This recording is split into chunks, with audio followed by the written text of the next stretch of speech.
Hello ladies and gentlemen, this is the Immortal Cave and sandwichtrust.blogspot.ca. As usual, I'll put a link to my blog in the description. And I'm going to be trying something a bit different. This is something I've actually wanted to do for a very long time, which is a retrospective. You know, I've seen Brain Scratch Comms do a couple of them, and I love those videos.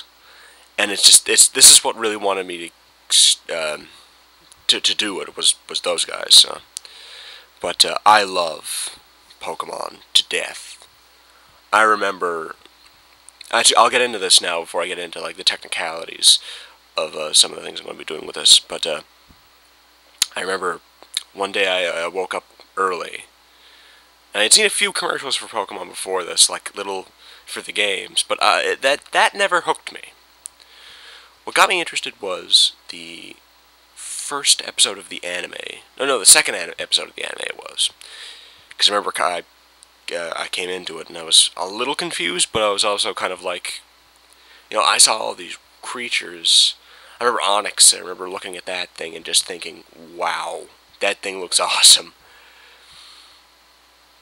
Maybe in Gen 1, but I actually don't remember. But I remember going through it, and I just remember this is so. Like the anime episode really hooked me. Like it grabbed me and I would not stop. And just from that point on, it just snowballed further and further. And then everybody started playing the games at school, and then it just kept going and going and going and getting bigger and bigger and bigger. And it's one of the few franchises that I can really say that for, that it would just keep getting bigger and bigger, and just it just doesn't seem like there's any signs of stopping, really. I mean, this is like Mario all over again, to me at least. But I remember watching that episode, and then it just snowballed from that point on, and I was just getting more and more interested. And you know, I obviously had the one moment everybody had where they pretty much had to beg their parents, or in my case, my grandparents, to get me this. Because, my God. Oh, my God. Like, I was so just invested in this franchise that I had never even played at that point. So let that be a sign right there. But I love this franchise to death. And when I first got Gen 1... Actually, I'll go over some of the technicalities. First of all, I'm going by this by region, not by generation. So this is the Kanto region, Retrospective. So I'm going to be talking about basically 5 games: Red, Blue, Yellow, Fire Red, and Leaf Green. Because to me, like. Yeah, obviously the battle mechanics changed a lot through the generations, and Gen 3's combat's a bit different than Gen 1, so you could argue that Fire Red and Leaf Green do belong in Gen 3 more than Gen 1, and I can't argue with that. But I just think that it seems more appropriate to put it in with the same thing, because it's the same game, it's the same areas. They might add in a few new areas or change things up a touch just for like whatever console it's on or what have you, but to me it just seems appropriate. Also, the image, the background image I'm using, is my favorite version of that region. So for this one, you see the background is Fire Red, because I got blue version when I was a kid, and I love blue version to death. But then, you know, I got yellow version, which I actually think in some ways was a step back, personally. Just because it at the time I didn't mind it, but just the fact that your starter had to be Pikachu, it just felt wrong to me. But like that was, I never really liked yellow version because of that. I did at the time because at this point Pokemon could release.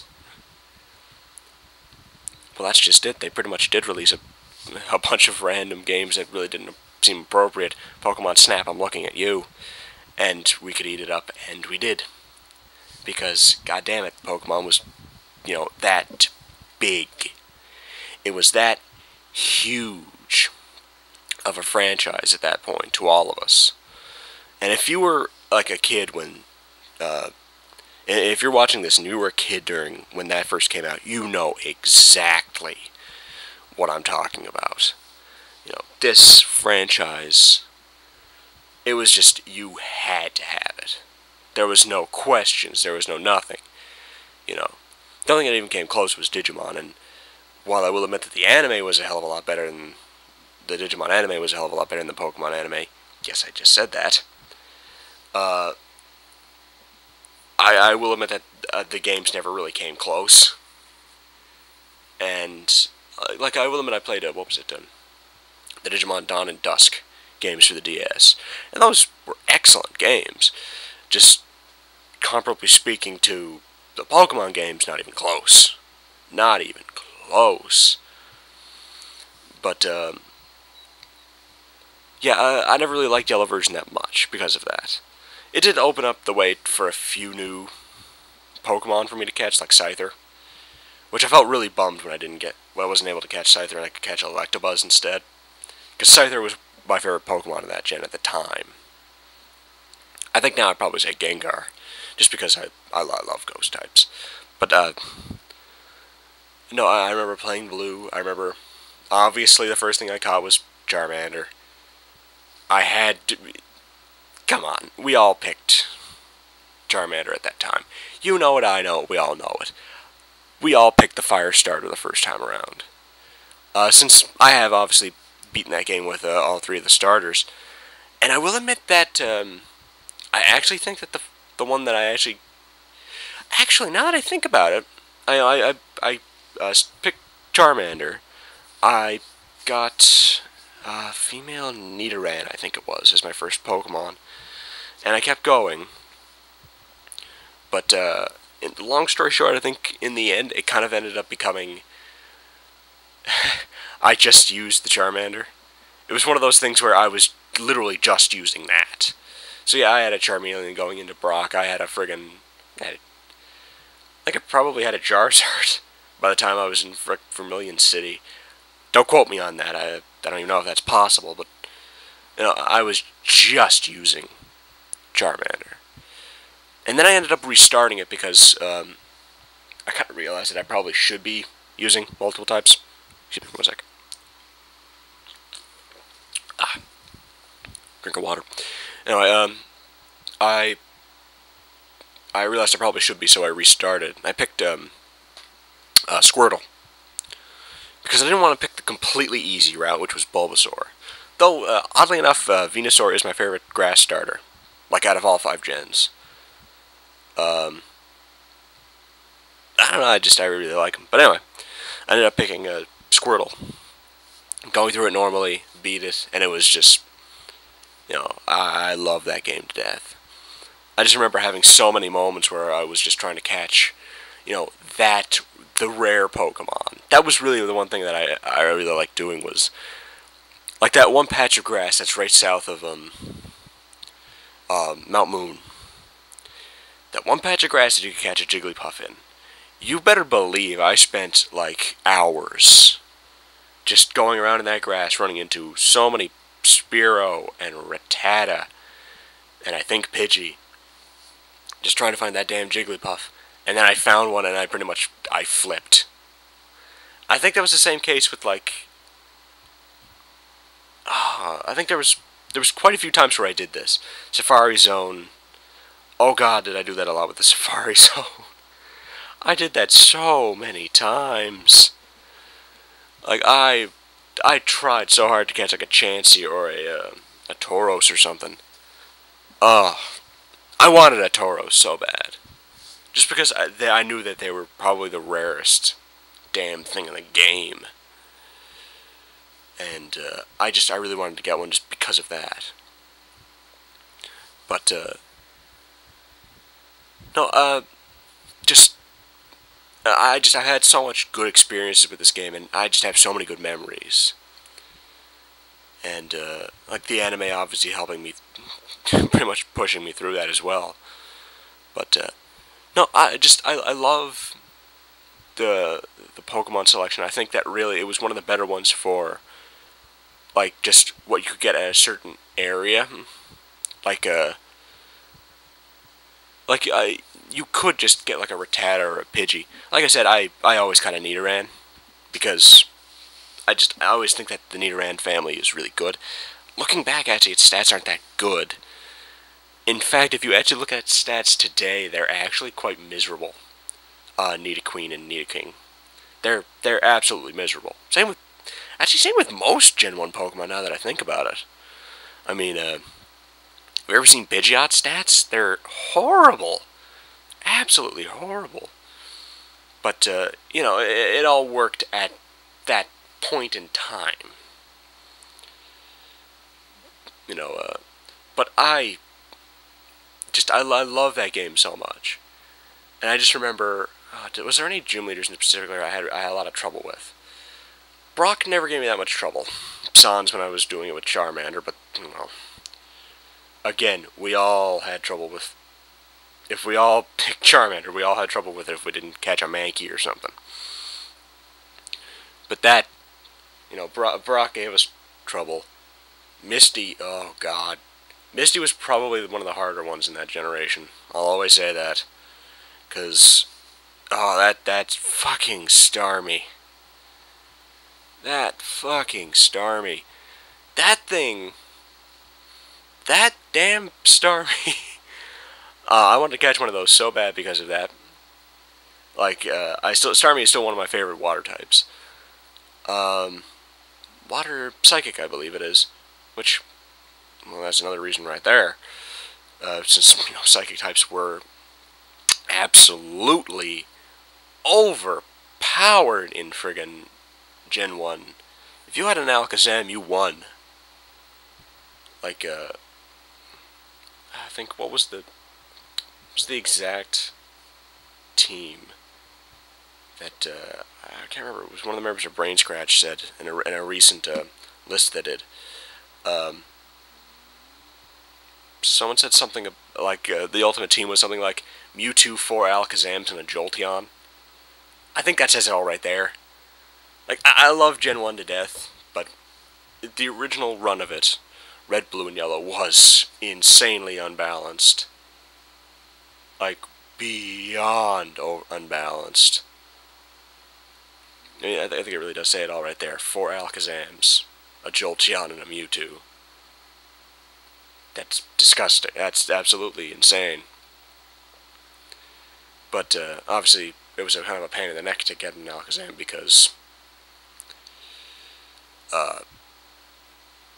you obviously had to trade for it, and either you had friends or you had to buy another, like a link cable, another Game Boy. I never actually got one of those original trade-in evolutions myself. Mostly because nobody bought the link cable. It never seemed like a good idea.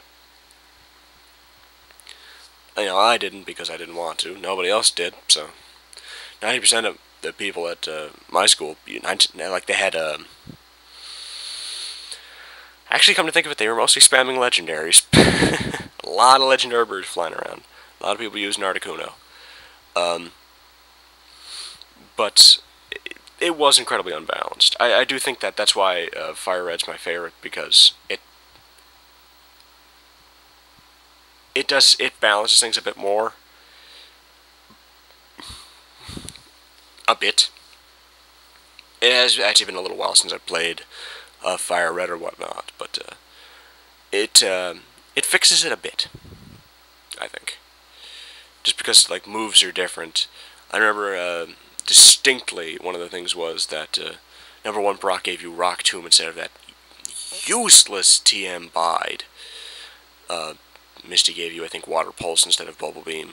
Water Pulse is a much better move, but my god, did that make her even worse. Congratulations, you just took a shit ton of damage, and you're confused. Have fun. Oh god, I hated that so much. So very, very much. Oh, that really annoyed me. Um, but trying to get back on track, like I said, Misty gave me a crap ton of trouble. Surge, I don't think Surge ever gave me that much trouble. I think mostly because I knew if worst came to worst, I could just go over 20 feet, catch a Dugtrio, and then eat him alive. um, yeah, Surge never gave me that much trouble. What was her name? Erica. The grass gym leader. She never gave me that much trouble either. Again, mostly because a lot of the time I used to use Charmander. Though at the time I did go with Squirtle, I think it was a pain in the neck, but I don't remember at the time.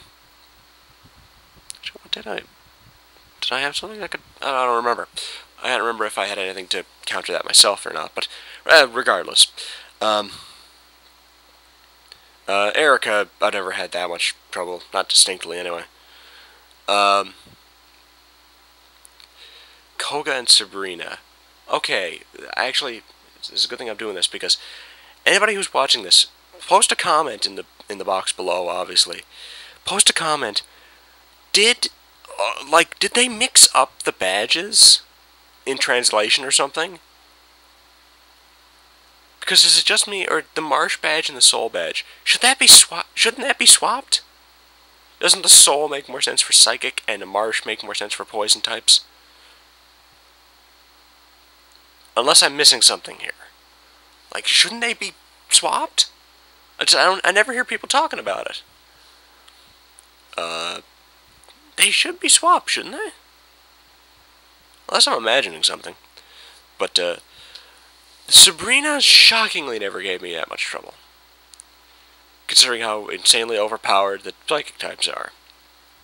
Considering the fact that your only real options to beat them are the one Ghost family, which was a trade evolution, so not a lot of people ended up using them just because just OCD would kick in and they just wouldn't like having a non-evolved Pokemon. Again, I love Gengar. Haunter. A lot of people like Haunter's design more than Gengar's. I like Gengar better myself. I just think the fact that it's a shadow of another Pokemon, like it's the actual outline is I believe it's the outline of Clefable or Clefairy. I can't remember which. But the fact that it's a shadow, I think that's so cool. A lot of people like Haunter's design better. I can see it, but eh.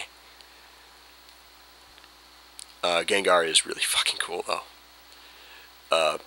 No, your only choice was using either Haunter or some kind of a bug type, but the thing is, bug types are so pitifully weak, it didn't really matter. So 9 times out of 10, we just power through Sabrina. Koga was never that much of a problem. And neither one of them were that much trouble. They weren't. Who else? Blaine. Blaine, I think, may have given me a little bit of crap. I don't remember how much, but I think he might have given me a little bit of crap. He's also one of my favorite gym leaders, as I post on that list I made a while back on my blog. I think it was like my second or third favorite. Sabrina's my favorite. And I still, by the way, I still stand by the fact that I hate her new design. The one that was brought in Heart Gold, Soul Silver, where she has like the short blue hair and the pink top showing her midriff. Oh, God, that... Talk about taking the bite out of the dog. Jeez. You know, Sabrina always looked so cool with the long strand of hair. Like she did in... Well, kind of like she did in the anime. I do think that the best version of her is the anime version. Because, god damn it, that was... those 2 episodes, 3 if you want to get technical, were the... I still stand by the fact that they were the best episodes of the anime. And to this day, I stand that they are the only really, really good ones. You know, a lot of people say that the first season of the anime, where it was just the first set of gyms, were really good. And they had good moments, but I wouldn't say that they were good. Not by today's standards, anyway. Back then, yeah, I ate it up, but well, that's another story. Um, but no, I still stand by that fact. I still think she looks really she just looks like a normal psychic trainer. Like, she doesn't look distinctive. When she had the long hair and the, that deadly friggin' stare, like that, the way her eyes were drawn always was just like she had this like friggin' 1,000-mile stare coming right at you. That's beautiful. Like, that's one of my favorite gym leader designs ever. And then they went and turned her into something that looks completely undistinctive, completely unthreatening. You know, I hate that design so much. But I'll get into that a little bit more when I get into Gen 2, because again, Heart Gold, Soul Silver was the cause of that. But yeah, Blaine. Again, I really like Blaine. I never had that much trouble with him, but I think he might have beaten me a few times. Again, my first time I ever beat the game, I started was Blastoise, so I don't think I had that much trouble with him. And then Giovanni. Okay, now I want to talk about the team for this generation, for this area now as well. Team Rocket. Team Rocket. How should I describe Team Rocket? How should I describe Team Rocket? Oh boy. Yeah, the anime pretty much ruined them. They're completely unthreatening now. Although, to be fair, Gen 2 didn't do that much favors either. But that's again for Gen 2 and for the Johto League. But in Gen 1, they did their job. I mean, they were generic robbers, but hell, they had the casino in Celadon locked up. That was cool. Saffron, and one of their leader was the final gym leader, the Earth gym leader, Giovanni. By the way, Giovanni, one of my favorite gym leaders as well. I didn't have him on that list because I think I really need to redo that, actually. Just because a few new gym leaders have popped up since then and some other things. But, no, I do love... I like Giovanni as a character. Because,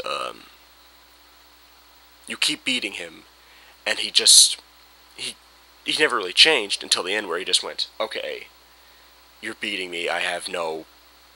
I got nothing else.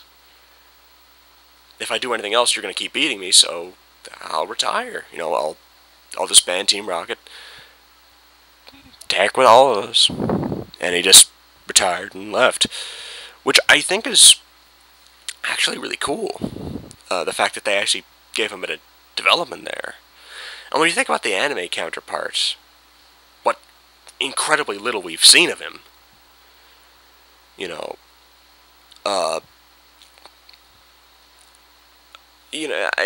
don't get that from him. And I know that in the second one with the Celebi event, I believe it was, you got to kind of see Giovanni, like after what happened. And I really do like Giovanni, just because he's one of the few gym leaders that really had character development, most because he was the leader of the team for that generation as well.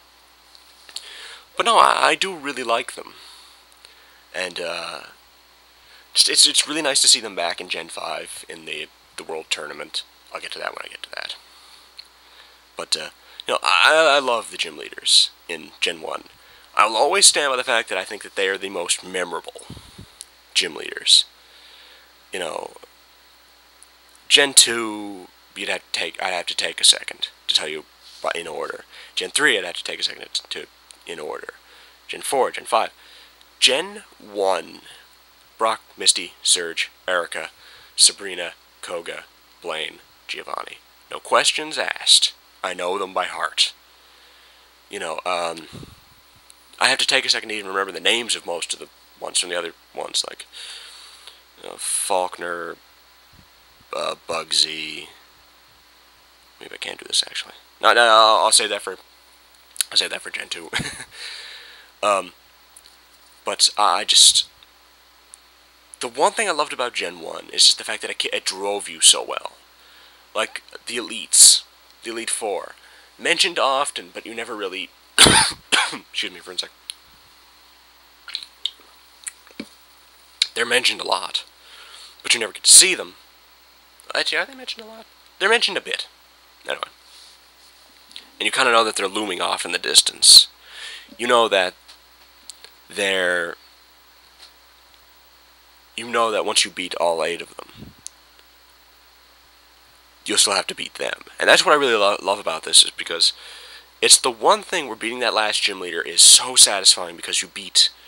Not only is it the last gym leader, you got all 8 badges, you can go to the Pokemon League. You have the, you also have, you've also beaten the leader of the team in one swoop. So it was so satisfying doing that. And then the second you beat them, you realize, oh crap, I still gotta beat the Elite Four. Like, it felt like it was a climax, and then there was another climax. Like, that's nearly impossible. Like, 2 climaxes. Being able to do that. Insert sexual joke here. Just realized what I was saying. But just being able to do a story thing so well in, you know, being able to hit that, getting the 8th gym, beating it, and having that emotional, like, I just did that, I'm awesome, that's unbelievable, I'm so happy. And then immediately after realizing, oh crap, it's not over, there's still more, and it's going to be even better. And it was, because the Elite Four were badass, you know. And I still say that Lorelei is one of the harder ones. Lower levels or not, you know, ice types are a bitch. Oh, frig, that Lapras kicked my ass so many times. That Lapras, the Lapras, Slowbro, Cloyster never gave me that much trouble, I don't think. But no, just she gave me so much crap. Bruno gave me a bit of crap. Actually, no, Bruno was a sissy. Ironically. I never had that much trouble with Bruno. Agatha never had that much. I never had that much trouble. Lance... Okay, he was pretty tough too, but that's... I still say Lorelei's tougher. And then obviously you fight your rival again as the champion.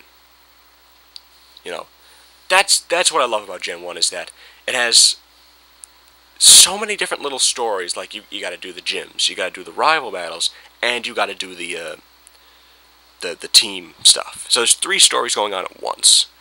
And yet it still does it so solidly. And every time you beat one of them, or in the case of Gym 8, when you beat 2 of them, and you do that, it just feels so satisfying. But then you realize you still gotta beat the rival, you still gotta beat the elites. You still gotta become the champion. That, oh, that's beautiful. That's absolutely beautiful. Like, that good work. I still say that's one of the best all-out stories in Pokemon. Because, like, I realize it may not be in terms of, like, character development or whatever, but just, oh, beautiful. Absolutely beautiful.